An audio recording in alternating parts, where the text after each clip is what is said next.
हम में से ज़्यादातर लोग कभी ना कभी क्राइम पेट्रोल, सावधान इंडिया या ऐसे ही क्राइम शोज देख चुके हैं। हम इन्हें डर के साथ देखते हैं, रोमांच के साथ देखते हैं और अक्सर ये सोचकर चैन की सांस लेते हैं कि अच्छा हुआ ये सब हमारे साथ नहीं हुआ। लेकिन शायद हमने कभी ये नहीं सोचा कि वो शोज जो हमारे लिए एंटरटेनमेंट थे, किसी और के लिए क्राइम करने की ट्रेनिंग भी बन सकते हैं। आज की ये कहानी उदयपुर से है, एक ऐसा केस जो अगर एक छोटी सी गलती न होती तो शायद कभी सामने ही नहीं आता। मैं हूँ आपका होस्ट और आप देख रहे हैं Rajasthan cement drum murder case. Udaipur का रहने वाला राहुल राज चतुर्वेदी, उम्र लगभग 36 साल। उसके पिता दिल्ली गेट के पास स्थित हनुमान मंदिर में पुजारी थे। राहुल भी अक्सर मंदिर के कामों में हाथ बटाया करता था। 29 जुलाई 2019 को राहुल की जिंदगी में एक ऐसा मोड़ आया जिसने सब कुछ बदल दिया। एक दिन मंदिर में एक महिला आई, साथ में 2 बच्चे थे। चेहरे पर थकान और आंखों में परेशानी। मंदिर में ऐसे लोग रोज आते हैं, लेकिन इस महिला को देखकर राहुल को कुछ और महसूस हुआ। उसने जब उससे बात की तो पता चला उसका नाम भानुप्रिया गोस्वामी है। धीरे धीरे उसने अपनी कहानी बताई। भानुप्रिया राजस्थान के झाल क्षेत्र से थी। पति का नाम नारायण गिरी गोस्वामी। पति पत्नी के बीच रिश्ते बिगड़ चुके थे। झगड़े इतने बढ़ गए थे कि नारायण ने भानुप्रिया और बच्चों को घर से निकाल दिया। 2 दिन तक वो इधर उधर भटकती रही और आखिरकार वो इस मंदिर में आ पहुंची। भानुप्रिया की बात सुनकर राहुल ने उनको खाना खिलाया और भरोसा दिलाया कि सब कुछ ठीक हो जाएगा। उसके बाद भानुप्रिया बच्चों के साथ वहां से चली गई। कुछ महीने गुजरे। भानुप्रिया दोबारा उसी मंदिर में लौटी, लेकिन इस बार उसके साथ बच्चे नहीं थे। पूछने पर वो फूट फूट कर रोने लगी और बताने लगे कि उसके पति नारायण ने उसे तलाक दे दिया है और बच्चे की कस्टडी भी उसी को मिल गई है। अब भानुप्रिया पूरी तरह से अकेली थी। यहीं से कहानी ने एक नया मोड़ ले लिया। राहुल को भानुप्रिया से लगाव हो चुका था। उसकी मदद करने की चाह धीरे धीरे प्यार में बदल गई। राहुल उसे लेकर उदयपुर से राजसमंद चला गया। वहाँ उसने टी लीव्स का छोटा सा बिजनेस शुरू किया। एक किराए का मकान लिया और दोनों साथ रहने लगे। कोई शादी नहीं, कोई लेबल नहीं, बस दोनों साथ रहते थे। सब कुछ सही चल रहा था। राहुल को लगा कि उसे आखिरकार अपनी ज़िंदगी का साथी मिल गया है। उसे लगा अब ज़िंदगी सुकून से कट जाएगी। लेकिन हर साथ सुकून नहीं देता। भानुप्रिया की बड़ी बहन उससे संपर्क में रहती थी। उसकी बहन को भानुप्रिया और राहुल के बारे में पता था, लेकिन राहुल को उसकी बहन का आना, उससे मिलना ये सब पसंद नहीं था।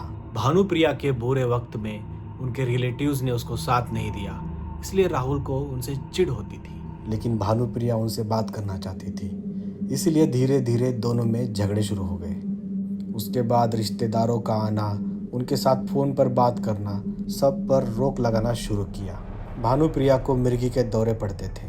उन दौरों के दौरान वो बेहद आक्रामक हो जाती थी। झगड़ों में और राहुल पर हाथ उठाने लगी। राहुल सब सहता रहा, लेकिन अंदर ही अंदर कुछ टूट रहा था। भानुप्रिया ने झगड़े की बात उसकी बहन को बताई तो बहन ने उसकी पुलिस कंप्लेंट कर दी, मगर भानुप्रिया के कहने पर केस को आगे नहीं बढ़ाया गया। 12 मई 2020 काम से थक कर लौटा राहुल भूखा था। उसने भानुप्रिया से सिर्फ इतना पूछा कि खाने में क्या है। राहुल परिवार से मिलने नहीं दे रहा था, बात नहीं करने दे रहा था, इसीलिए वो ऑलरेडी गुस्से में थी और उसी वजह से दोनों में झगड़ा शुरू हुआ। भूख के कारण राहुल का भी माथा गर्म हो गया और ऐसे में भानुप्रिया को मिर्गी का दौरा पड़ गया, जो शायद राहुल समझ नहीं पाया और गुस्से में उसने भानुप्रिया का गला पकड़ लिया। कुछ सेकंड और सब खत्म। जब राहुल को होश आया तो भानुप्रिया जिंदा नहीं थी। ये कोई प्लान नहीं था, यह अचानक हुआ, लेकिन इसके बाद जो हुआ वो सब सोच समझ कर किया गया। राहुल डर गया था, लेकिन पुलिस के पास जाने की वजह कुछ और चुना। घर के पास कंस्ट्रक्शन का सामान पड़ा था। उसी में पड़ा एक प्लास्टिक ड्रम दिखा और उससे उसको कुछ आइडिया आया, जो शायद टीवी न्यूज़ पर कहीं देखा था। भानुप्रिया की बॉडी ड्रम में डालकर उसको सीमेंट से सील दिया और उस ड्रम को कहीं और छोड़ने की वजह वो अपने घर के कोने में रख दिया। 2 साल तक वो ड्रम वहीं रखा रहा। भानुप्रिया के बारे में किसी ने सवाल नहीं किया, मगर उसकी बहन या फिर कभी रिश्तेदार कॉल करते तो उनसे यही कहता कि अब भानुप्रिया मेरे साथ नहीं रहती। ऑफिशियली शादी नहीं हुई थी, इसलिए सबको लगा कि शायद छोड़कर चली गई होगी। कहते हैं समय सब कुछ बाहर ले आता है। अब धीरे धीरे ड्रम से बदबू आने लगी और ये बदबू घर के बाहर भी जाने लगी। घर के मालिक सत्यनारायण पालीवाल ने शिकायत की। मौका देखकर राहुल जब भानुप्रिया की लाश को उस ड्रम से बाहर निकालने लगा तभी घर मालिक ने देख लिया। जब राहुल ने उसको हकीकत बता दी तो घर मालिक को लगा कि अगर ये पुलिस के पास जाएंगे तो बवाल खड़ा होगा, इसीलिए राहुल के साथ उसने सबूत को मिटाना सही समझा।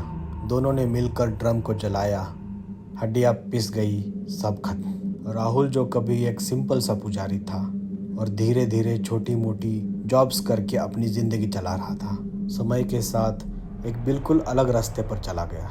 वो अब एक इलीगल आर्म्स डीलर बन चुका था, जिसकी वजह से उसके पास अक्सर हथियार रहने लगे थे। 2 साल बीत चुके थे।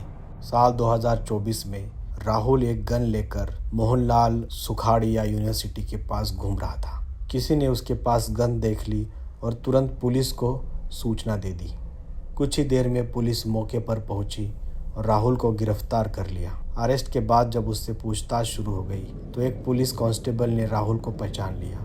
दरअसल सालों पहले भानुप्रिया और उसके पति का डिवोर्स इसी पुलिस स्टेशन के जरिए हुआ था। और इत्तेफाक की बात देखिए, भानुप्रिया के झगड़े की शिकायत भी इसी पुलिस स्टेशन में हुई थी। इसीलिए राहुल पुलिस की नज़र में तुरंत आ गया। रिकॉर्ड्स की मदद से भानुप्रिया की बड़ी बहन से संपर्क किया और तब पता चला कि 2020 के बाद भानुप्रिया ने किसी से भी संपर्क नहीं किया था। अब पुलिस को यकीन हो गया था कि कुछ गंभीर हुआ है। सख्त पूछताछ के बाद राहुल टूट गया और उसने भानुप्रिया की हत्या और बॉडी को ड्रम में सीमेंट से सील करने की पूरी कहानी बता दी। और पुलिस भी हैरान रह गई कि वो इतने सालों तक ये सब कुछ कैसे छुपा पाया। सच सामने आ चुका था, लेकिन कोर्ट में इस केस को साबित करना बेहद मुश्किल था। कोई बॉडी नहीं थी, कोई फॉरेंसिक एविडेंस नहीं था और जैसा कि क्राइम शोज में दिखाया जाता है, इंट्रोगेशन के दौरान दिया गया बयान कोर्ट में एडमिसिबल नहीं होता। इसी बात का फ़ायदा उठाकर राहुल बार बार अपने बयान बदलता रहा और घर मालिक भी इस बात से मुकर गया कि उसने ऐसा कुछ देखा और राहुल की मदद की। इस तरह सब कुछ सामने आने के बावजूद राहुल फिलहाल कानून से बचता हुआ नजर आया। ये केस हमें सोचने पर मजबूर करती है कि ऐसे कितने अपराध होंगे जो बिना सबूतों के कभी सामने नहीं आ पाए। ये कहानी यही खत्म होती है, लेकिन सवाल अब भी बाकी है कि राहुल के साथ क्या होगा।